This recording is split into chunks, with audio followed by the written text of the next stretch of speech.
Hey y'all, it's Voluptuously Skinny and I'm here with my 120th post-op week update. And I just finished, I'm sitting in the car and I'm freezing. And I just finished my phlebotomy certification exam. I decided not to record on Wednesday so that I could get you guys an update on that, and the preliminary results say that I passed, so I'm so thankful for that, because I could have studied a bit harder. So the next exam is the MCAT, and I will be ready for that as much as I can, so y'all keep me prayed up on that. That whole process was delayed, and it just, it is what it is. So I just pray for me so that I can continue to stay focused and make sure that I study and be prepared for that test. So my high weight was 370. I had the sleeve on 9/16 of 2015, so I am 2 years and 4 months out, and my weight at the time of surgery was 329.6, and I am currently, as of yesterday, 149.2, so I'm still within my goal range.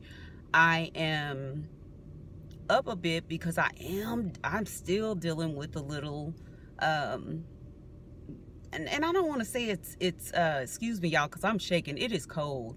I don't want to say that it is constipation, but it's something. And I'm dealing with a lot of gas. I mean, my stomach bloats so bad that it is super painful. So, but I'm 149.2, but so I'm still within my goal range. And I kind of like the fact that I really like to be down by 145, but y'all, my face looks so much better at the higher range of my goals. I mean, even these little grooves here are not as bad when I'm closer to 150. So I'm not even stressing about it. I am getting ready to, oh, let me show y'all my stats for my food.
Okay, so that was that. And I want to also, one of the other things that I wanted to show y'all was my weight and just how it goes up and down, because I'm a daily weigher.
So y'all, don't get discouraged. If your weight is going up and down, just know that it happens to everybody. So just don't get discouraged by that. Just make sure that you have an official, like a weigh-in day. And my official weigh-in day is on Wednesdays. So my weight went up as high as like 153, and then on Wednesday it was down 149. So I'm not worried about that. I know that my weight fluctuates during that time, but you can see it just is like a steady flow. Even when I was in the process of trying to get rid of the weight, it was the same way.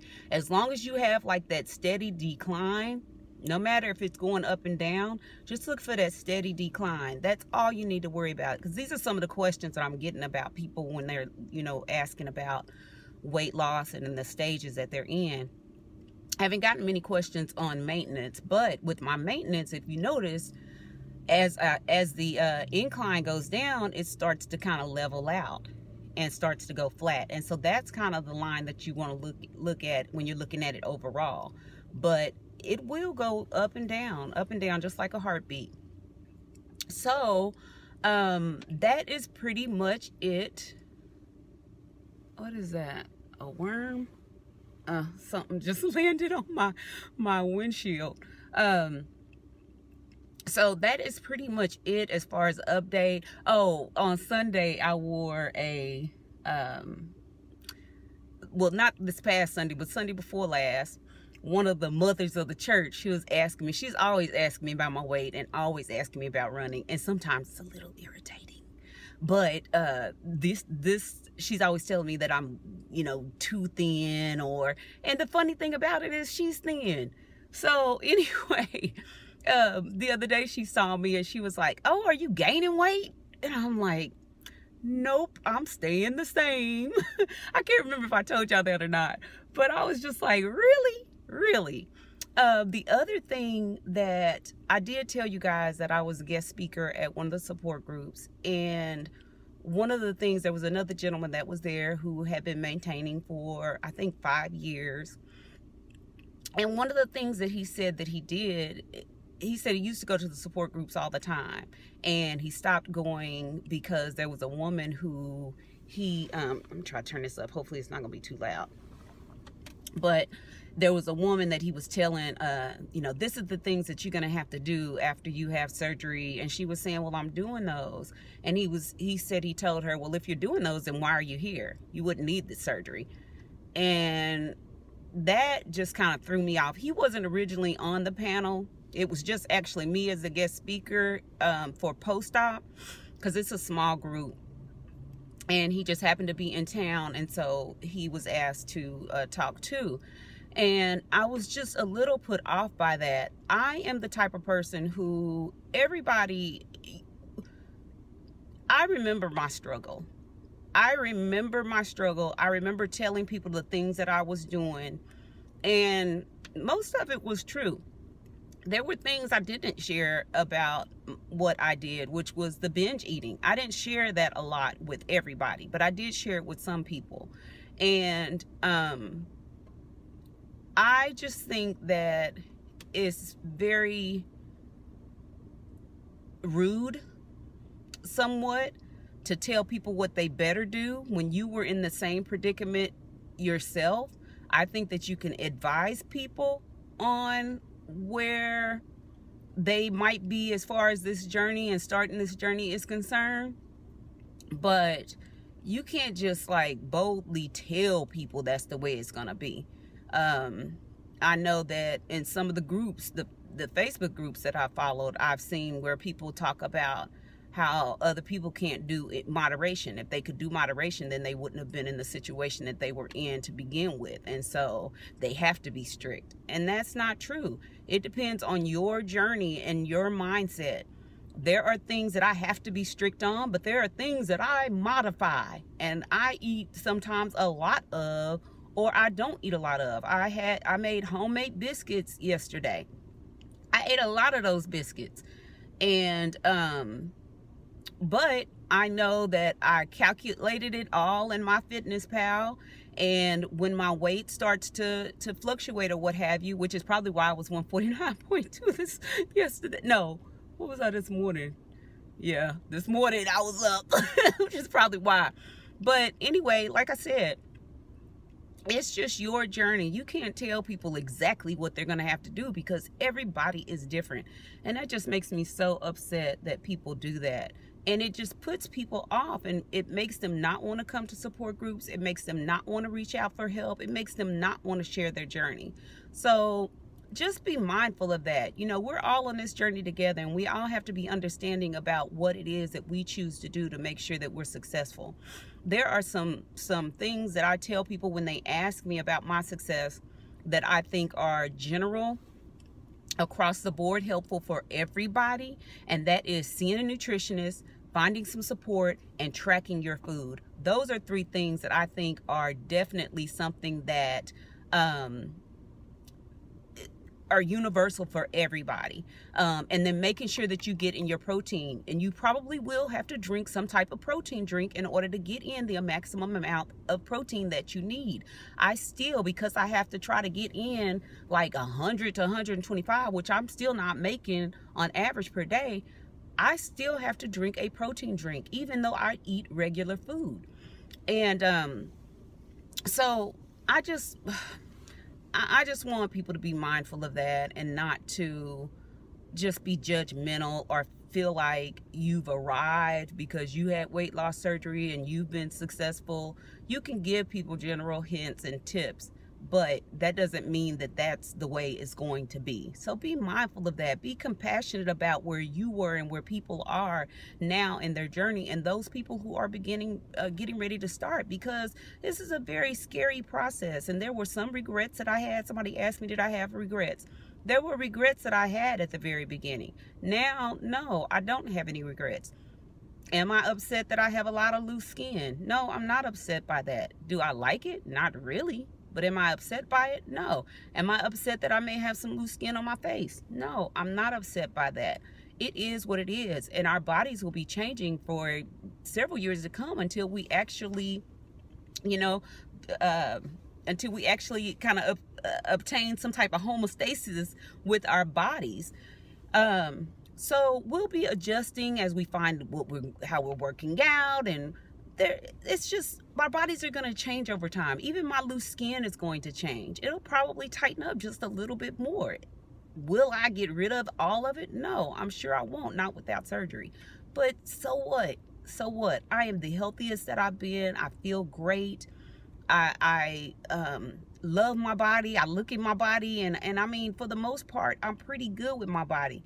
You know, besides my chest, I mean, that is still a sore point with me, but y'all already know that. So just be mindful of how you share your journey and what the expectations that you have or that you put on other people, because it makes them feel like they may be alone. So I don't want people to feel like that. In order for people to feel successful, you got to embrace them, and you got to embrace them where they are. And you also have to remember where you were at the time that you decided to make this type of a drastic change, and to make this type of a lifestyle change, to make, you know, to incorporate this in your life so that you can get healthy.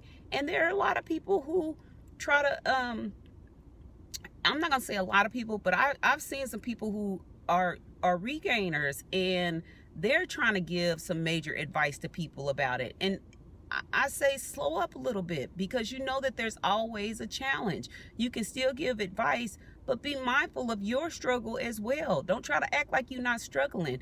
If you weren't struggling, then there wouldn't be such a big regain. And I'm not saying I don't struggle. I struggle too. I struggle every day trying to make sure that I'm making the right choices, and even with my mindset, like when I ate all them biscuits yesterday, that was a struggle, but I chose to do it. And so it is just a constant victory that we're trying to keep. I was telling somebody the other day, I don't want to say battle because it's such a negative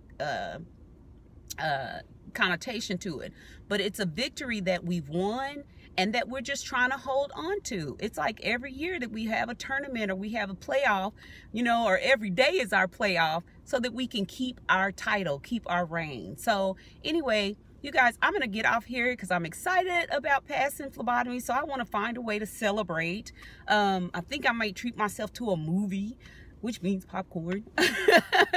But I'm just trying to find a way to celebrate, so, and then get back on my grind, because I got that MCAT coming up in March, and I'm trying to decide whether or not to keep it on March 24th or to change it to April, so it is in a local place, because I actually have to travel to the test site, and the test site is like 2.5 hours away from my home. So I'm trying to debate on whether to change that or not. So anyway, y'all keep me in your prayers. I will continue to pray for y'all. Y'all continue to support and love each other and embrace each other, and to remember where you came from and where people are right now on their journey. I love you guys so much. Peace out, babies. Mwah.